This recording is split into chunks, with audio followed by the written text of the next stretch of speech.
Break के बाद एक बार फिर से आपको खुशामदीद कहते हैं। नाज़रीन, अच्छी खबर ये है, हमारे लिए बिल्कुल नहीं है बल्कि इलॉन मस्क के लिए है। पिछले 1-2 रोज़ से मुसलसल इलॉन मस्क के बारे में इंटरनेट पर खबरें बड़ी पड़ी हैं कि वो दुनिया के पहले ट्रिलियनियर बन गए हैं। अब ये दुनिया के पहले ट्रिलियनियर, आपको पता है कि इलॉन मस्क वैसे ही बड़े मशहूर हैं अपने मतलब आईटी के हवाले से, अपने एआई की खदमात के हवाले से, और इस सारे सिनेरियो में बहुत सारे बिजनेसेस भी कर रहे हैं।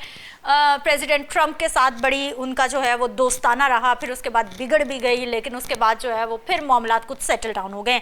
ये इलॉन मस्क ने ऐसा क्या किया है, क्योंकि उनके बहुत सारे बिजनेसेस चल रहे हैं। इसी पे बात करने के लिए हसन खान हमारे साथ मौजूद है। आप भी बिजनेस मैन है, बिजनेस पर्सन है। हसन खान, आपको खुश आमदीद कहते हैं, बहुत शुक्रिया आपके टाइम का। सबसे पहले तो हमें ये बताइए कि इलॉन मस्क एक यंग मैन है और दुनिया के पहले ट्रिलियनियर बन गए हैं, क्या कहना चाहेंगे इस पे? देखें, बहुत बड़ी अचीवमेंट है एज अ ट्रिलियनियर, क्योंकि ये कोई भी आज तक ये मार्क अचीव नहीं कर पाया। सही। जो उनकी क्लोजेस्ट सबसे अमीर आदमी है जेफ बेजोस, वो तकरीबन 3-3.5 अरब डॉलर्स पे हैं।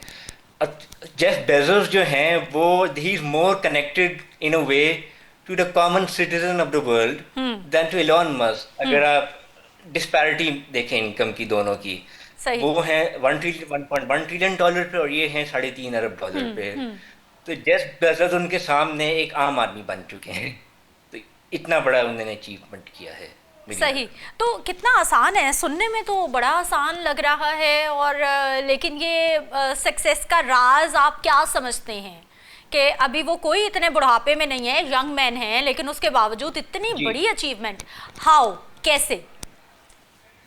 देखिए, उनकी मल्टीपल कंपनीज हैं, इसमें स्पेस एक्स शामिल है जो एक एयरस्पेस कंपनी है। उसने काफ़ी अचीवमेंट्स किए हैं पिछले 20 साल में ख़ास तौर पे।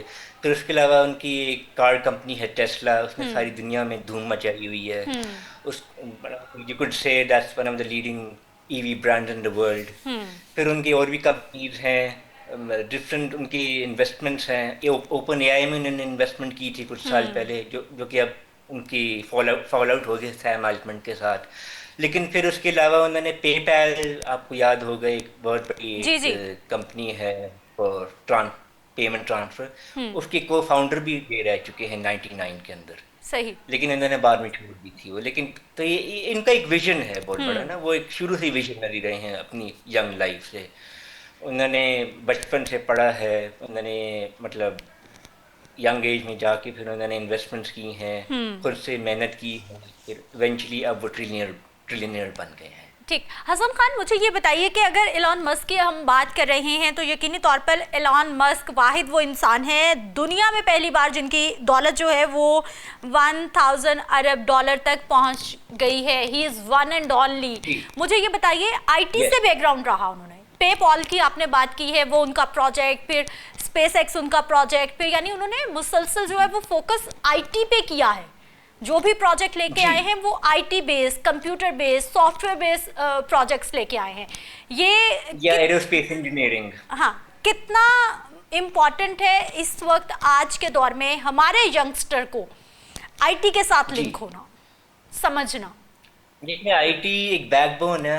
कहीं पे भी जाएं आप, चाहे आप वेस्ट में जाएं या ईस्ट में जाएं, आईटी के बगैर काम नहीं चल सकता। बेसिक आपकी नीड्स भी आईटी के तहत चल रही हैं। अब बहुत सी जैसी एप्लीकेशंस हैं, रेफ्रिजरेटर्स हैं, आपके माइक्रोवेव्स हैं, आपके एयर कंडीशनर है, वो आईटी के बगैर नहीं चलते आजकल के जो मॉडर्न हैं। फिर उसके अलावा अगर आप देखें तो एजुकेशनल पर्पस के तौर पे यूट्यूब आप देख लें, आप इंस्टाग्राम देख लें, इंस्टाग्राम पे भी आप लर्न कर सकते हैं इन अ वे। अगर आप देखा, छोटी छोटी रील्स होती हैं वहाँ। हसन खान, बदकिस्मती से हम यूट्यूब की आपने बात की है, फेसबुक की या इंस्टा की आपने बात की है, हम पढ़ना नहीं चाहते, हम कोर्सेज नहीं करना चाहते, हमें लगता है बस हम व्लॉगिंग करेंगे और हमने अमीर हो जाना है। हमारे ज़हन यहाँ पे फंसे हुए हैं। नहीं, वो इन्फ्लुएंसर माइंडसेट बन गया लोगों का आजकल। I get what you mean कि इन्फ्लुएंसर्स हैं, इंस्टाग्राम पे, टिकटॉक पे हैं, लेकिन मैं बहुत से एजुकेशनल पर्पस के लिए भी यूज़ की जाती हैं चीज़ें। इनमें आपको कुछ कोर्स मिलेंगे, कुछ नॉलेज वाली चीज़ें मिलेंगी अगर आप उनको ढूंढे वहाँ जाके। लेकिन YouTube is the most prominent one in a वे।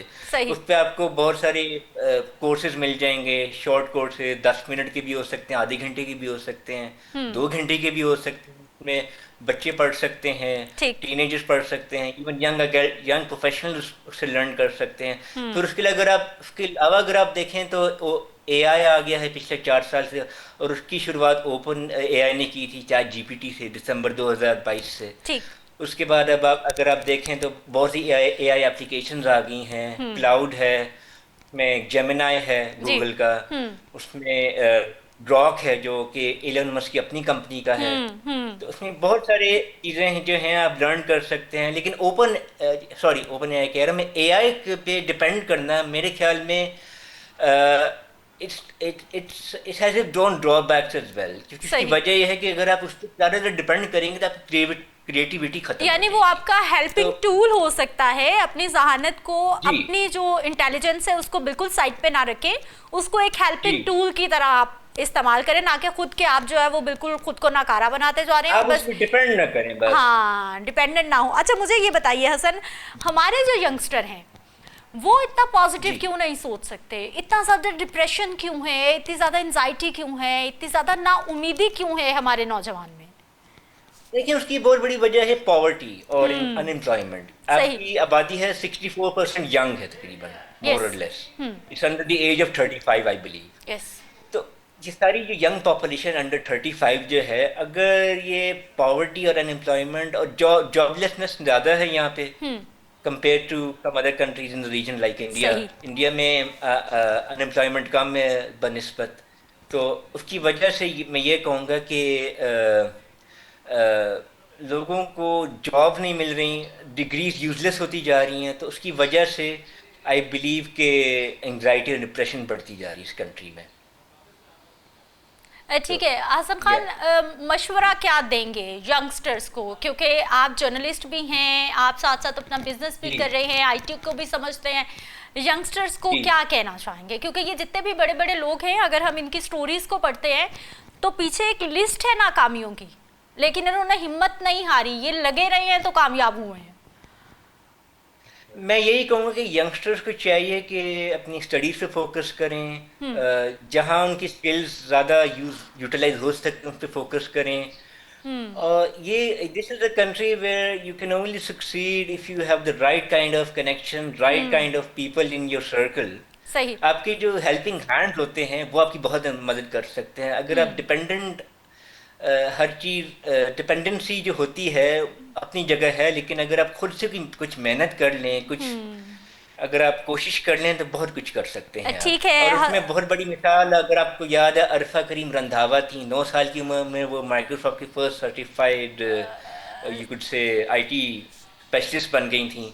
ठीक है जो ले हसन खान, अब बहुत बहुत बड़ी। शुक्रिया, आप हमारे साथ मौजूद रहे हैं और आपने एलॉन मस्क के बारे में भी अगर बताया जाए तो वो जो कामयाबी के राज उनके बारे में बताए जाते हैं वो यही बताते हैं कि तो कॉन्टिन्यूटी है, मुसलसल आपने काम करना है, कहीं पे गिर जाते हैं, लड़खड़ा जाते हैं, कोई प्रोजेक्ट नाकाम हो जाता है तो दिल नहीं हारना, अगले प्रोजेक्ट पे काम करने लग जाना है। आखिर ना आखिर कोई ना कोई प्रोजेक्ट होगा जिसने आपको कामयाबियों की बुलंदियों तक लेके जाना है। ये भी कहा जाता है कि हमेशा रिस्क लेने में ही रिस्क होता है, रिस्क लेने से कभी नहीं डरना चाहिए, कम से कम कुछ तो कोशिश करते हैं ना, और मुसलसल आप टेक्नोलॉजी के साथ, जिद्दत के साथ काम करते जाएं, आगे बढ़ते जाएं, फिर आखिर एक दिन आप भी एलॉन मस्क की तरह सक्सेसफुल हो जाएंगे। एक ब्रेक पे जाते हैं, वापस आएंगे, कुछ मज़ीद टॉपिक्स पे बात करते हैं।